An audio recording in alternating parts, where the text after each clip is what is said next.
Continuing with our journey, we come to introduction to cybersecurity in the bank data center.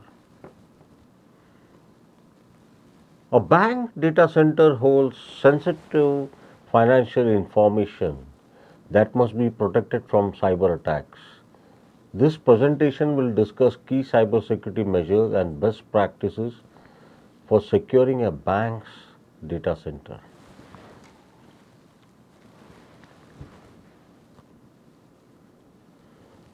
What are the main importance of robust cybersecurity measures? Point number one is data breaches. Data breaches can lead to significant financial losses, reputational damage, and legal penalties. Legal penalties is a very important aspect, and reputational damage. Once the reputation is lost, then the banks will find it difficult to get back customers. A bank's data center must be protected from unauthorized access and data theft. So, data center is the main area where all the servers of the bank are located. So, if the bank is having XYZ place as a data center, so all the servers are located of that bank in that particular geographical area. Point number two, compliance regulations. Banks are subject to strict compliance regulations such as payment card industry, PCI DSS, and ISO 27001 that mandate robust cybersecurity measures. Failure to comply can result in fines and other penalties.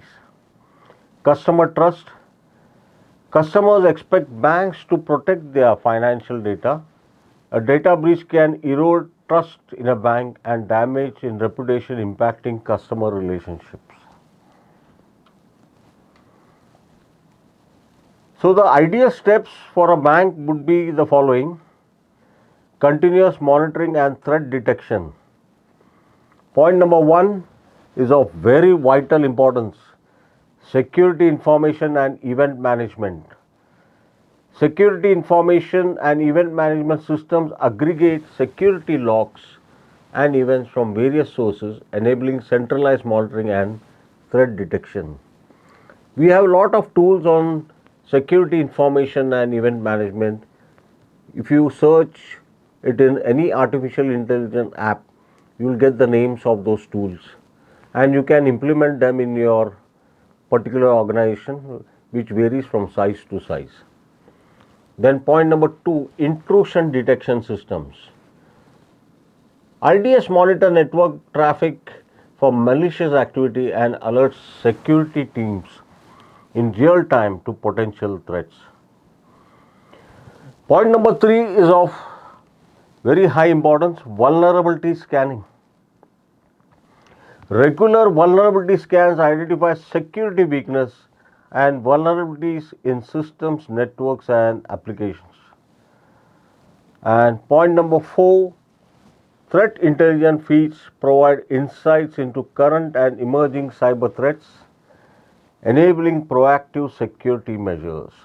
Proactive security measures in the sense is that before the attack can happen, if we install any threat intelligence tools at that particular system, we can avoid or take a preventive measure against a particular calamity or a disaster. Vulnerability management and patching. Vulnerability assessment.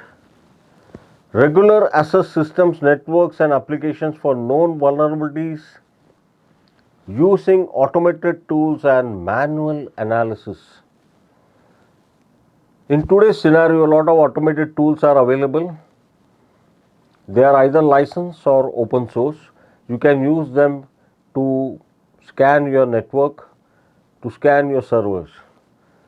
Point number two, as we already discussed, patch management. Implement a process for promptly installing security patches and updates to mitigate vulnerabilities and improve security posture. Point number 3, last not but the least, risk management.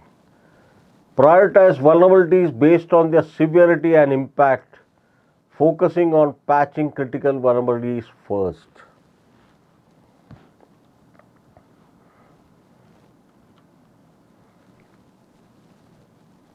This particular slide is of very high importance.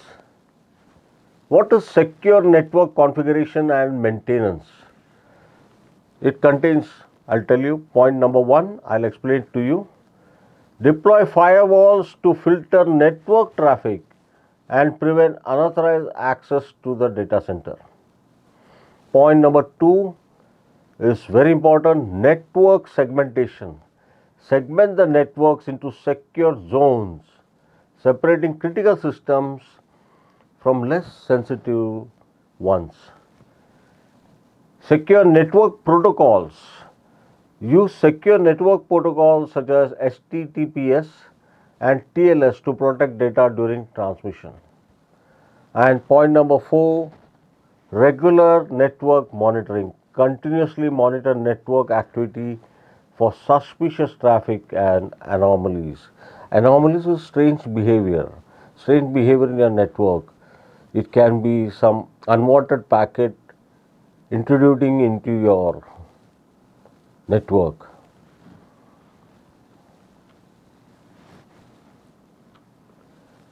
And this slide discuss about ongoing employee cybersecurity training and awareness. Training is so important because in my slides some points are discussed more heavily on training.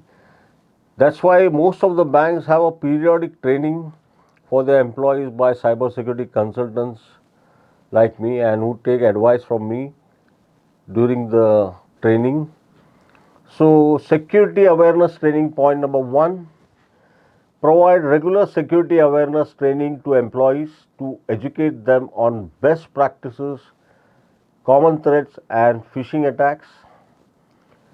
Social engineering awareness, as we discussed, train employees to identify and avoid social engineering attempts such as phishing emails and phone calls.